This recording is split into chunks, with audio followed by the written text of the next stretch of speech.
Two words. Fucking debacle. Ugh. The Leafs, various amounts of streaks, road wins, Jack Campbell's undefeated streak came to an end tonight in Montreal, of all the lousy places for it to happen. And the Leafs, this was a case of them basically just shooting themselves in the foot. I don't believe Montreal is a good team. I believe they're an average team. Despite the moves they've made and all that stuff. Tonight, the Leafs beat themselves and still almost had a chance at winning this game. That's the difference between the two teams, is that even though, the Leafs played a crappy game and Montreal took an early lead, Leafs still almost were able to come back and win this thing. That's how much better they are. The first period was an exercise in all the things a team can do wrong. They were slow, they were sloppy, they were giving the puck away like free coupons on parade day, whatever. I don't know what the hell. And it was just a messy, stupid, ugly first period by the Leafs. Nobody looked good. There were no players on the ice that looked good. The first Montreal went up 2-0 in the first period, and the first goal came. It was pretty early in. It was a couple minutes, maybe, give or take. This one was a bit of a bad bounce, but it stemmed from the Leafs having chances to clear their zone and get out and mount a breakout, and they just kept making the wrong decision and getting pinned further and further back in the zone, when eventually Matthews had it right behind the net against the boards and was trying to work it up, and it just ended up a battle, made the puck shoot out front of the net. It hit Galchenyuk's skate in the middle of the slot, and then it was like a perfect pass down to the side of the crease to Tatar, I believe it was, right on his tape. Bing, in the net, right? 8 minutes in, around there, they scored again on the power play. And don't get me started on the refereeing in this game. The Habs were working it around the zone. They had some zone time, some pressure going on, and it was one of those situations where they're working it around the perimeter. With each pass, all their players were creeping closer and closer to the net as the Leafs kind of collapsed, and eventually it came to Suzuki, I think, on the right side of the ice, and he just wristed one past Campbell. 2-0 Habs. And the officiating, I thought there was a high stick called on, I don't know if it was that was the power play that they scored on. There was a high stick, Thornton maybe, somebody, I can't remember who, on Anderson, I think it was, or Drouin, and it didn't even look like it touched him, to be honest. It looked like he embellished it or whatever. I don't even think it hit his face. If anything, it hit his side of his helmet or something. Like, it was kind of a chintzy high stick call. And then they called the Leafs for too many men on the ice on a pretty close call. Like, I don't think it should have been called, but and then further on in the game, there were some penalties that I thought Montreal should have been called for, like a lot more blatant ones than the two the Leafs were called for in the first period, and they got no whistle, right? It was one of those games. Whereas the refereeing in Ottawa was a lot better because they let most things go. They still, there were some suspect calls at the end of the game, but this was just like, no, like, just let them fucking play. Like, come on. So first period, don't get me on a rant about the officiating. First period, it ended 2-0, but as the period wound down, about 5.5 minutes left or so, the Leafs mounted some really good offensive zone time shifts. They didn't necessarily generate a lot of chances because the shots in the period ended at 10-3 Montreal, but they spent a lot of time in the Montreal zone working it around, cycling, and building a bit of momentum. So when they came out in the second period, that momentum paid off. They were the much better team in the second period, dragged themselves back into the game, and scored 2 goals as well. So the first one was a few minutes in, 3 or 4 minutes in, I think. Again, I can't remember anything because I'm old. But it was Matthews, and it stemmed from, I think it was a one face-off by Montreal in their own zone, and they had a couple chances to clear. Couldn't. Ugh. Puck came to Marner just inside the blue line, and he sent a hard pass kind of down to Matthews, who was just over to the right of Jake Allen, and he just kind of, stuck his stick out and redirected it through the 5-hole. 2-1 Montreal. And then I think the next goal, it was a while coming, but I think it was around the 14, 15-minute mark. And this one stemmed from the Leafs just having some sustained pressure in the Montreal end, and it came out front for a chance, and then it just ended up becoming a scrum as the puck. Nobody could cover. Allen couldn't cover the puck, and it was just being banged around, banged around. It was the Mikheyev, Hyman, and Tavares line that was doing all the work, and just banging around. And finally, it slipped out a bit further into the slot where Tavares was able to curl backhand and put one inside the post on the far side, glove side against Allen. So 2-2 Leafs, looking good. They had all the momentum. They dragged themselves back into the game, and then they go ahead and let the Josh Anderson sneak in on a partial breakaway, and then he roofed one past Campbell on the glove side.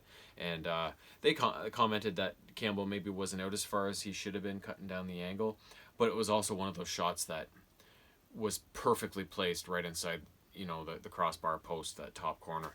And I'm not sure how much, if he was out much further, if he would have even got it anyways. But either way, they had the tie going. They climbed back into it, and then just less than a couple minutes after that tying goal, they're down again, right? So, but they kept at it, and then when they came out for the third, down 3-2, they still had the momentum. They were the better team, but then even when they were playing well in the second and early in the third, they were still making some mistakes. It wasn't quite as ongoing as it was in that first period, but they were still making mistakes. And then as the third period wore on, that first period kind of mentality kind of crept more into their game, and the back half of the third wasn't nearly as good as the first half. And eventually, they just couldn't crack Allen. Campbell made some monster saves in the third to keep them in it at 3-2 and give them a shot to win. So I don't really think any of the goals were really his fault in this game. The bad bounce on the first one, and then a close-in power play chance on the second one, and then a partial break by Anderson on the third. Like, you can't really say any of those goals were bad goals. And then in the third period, he really puts on a bit of a show in that back half especially, and keeps them in it. And they would pull the goalie with a few minutes left or whatever, a couple minutes left, and Montreal promptly scored an empty netter to make it 4-2. So they just... And that was kind of related to a sidebar in this game, and afterwards anyways, the Leafs would pull Campbell again and get some chances up until the buzzer, but they just couldn't mount it. And so the empty net situation at the end of the game, I almost wonder if they shouldn't pull the goalie these days, because their power play has been fucking tremendously awful lately, and we've known that for a long time. It's been going on for a while now, but now it's at the point where I think they're one for their last 36 or 37 power play opportunities, and it's almost like they're forcing things now, and they're trying too hard, and they're making mistakes on the power play, and it's just ugliness to watch, right? And I've mentioned this before, how some of the professionals say, commentators say, a bad power play can suck momentum right out of your game. You could be rolling along, all right, you get a power play, all of a sudden your game stalls, and then it keeps stalling after your power play is over, right? So maybe pulling the goalie at the end of the game isn't that great, because they don't seem to be able to do anything with an extra skater anyways, right? Like, so, and that maybe was the difference in the game. Montreal went 1 for 2 on their power play chances. Toronto went 0 for 2, like...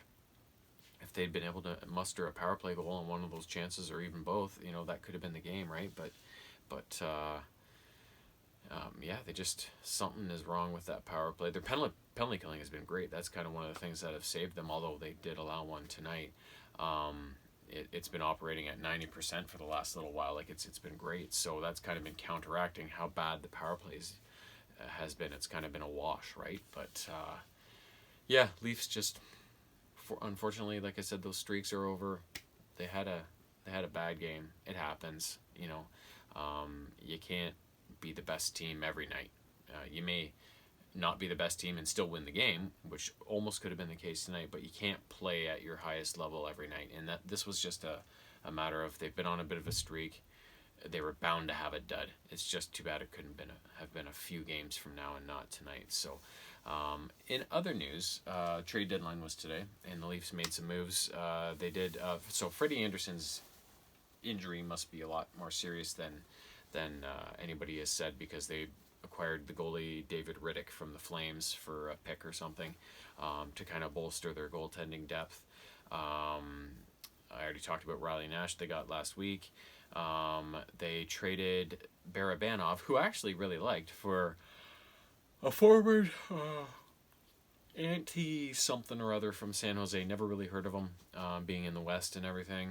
So I think this is probably just a young prospect for young prospect sort of swap. So I don't think that one's very, very significant. They also got a defenseman named Ben Hutton from the Ducks. I don't really know much about him either, but I'm assuming that's to bolster their defensive depth in case of injuries in the playoffs and all that stuff. And but the big news was they got not Mike. I'm so used to Mike Foligno from the old Leafs. Nick Foligno, his son from the Blue Jackets, their captain, as well as I've never heard of this guy, and now I can't remember his name, but another forward in there as well. So, so those were kind of the moves the Leafs made. You know, the biggest pieces being probably that Ben Hutton guy, Riley Nash, and of course Nick Foligno, and of course David Riddick as the goalie. But so yeah, it looks like they keep saying this is the Leafs' year to kind of go all in and gun for the cup with how the team has grown, and their defense is the best it's been in a while. They've got although they've had issues with injuries to the goaltenders, this is the best their goaltending has been in a while in terms of a number one and a number two, right? Like, they're both quality goaltenders. So this is kind of the year for them to maybe push for it, and it looks like Dubas has done that. Now, it's too bad they had to get Riddick, because, you know, they do have Anderson and Campbell. If they'd both been healthy, you know, they could have saved whatever pick they had to give away to get Riddick, right? Like, because they said the Leafs are pretty thin on picks, and so they had to give a bunch away to get all these players, right? So you hate to kind of mortgage the future for a couple of rentals that may not even be with the team next year, and if they don't win the cup this year, it was kind of all for naught, right? Like, that's what you have to do sometimes, is kind of go on blind faith and hope, and hope the moves pay off, right? So yeah, they had to do some creative accounting too, so they had to get some of the teams to eat the salaries on these players and stuff like that. So yeah, so it was I guess an exciting trade deadline day for the Leafs, and we'll see in a week or so, once these players clear their quarantine process, how they all fit in the lineup, and what happens to the lines, and how they all shake out. So until that time, we got a few more games to play. Tomorrow night, the Leafs are right back at it with, I think they're at home to Calgary. Yeah, I don't think they're flying from Montreal to Calgary overnight. Yeah, so they'll be at home against the Flames, and then they also have a game, I think, against Winnipeg on Thursday. So a couple more this week, and we'll see how those two shake out, and leading into the weekend. So fingers crossed.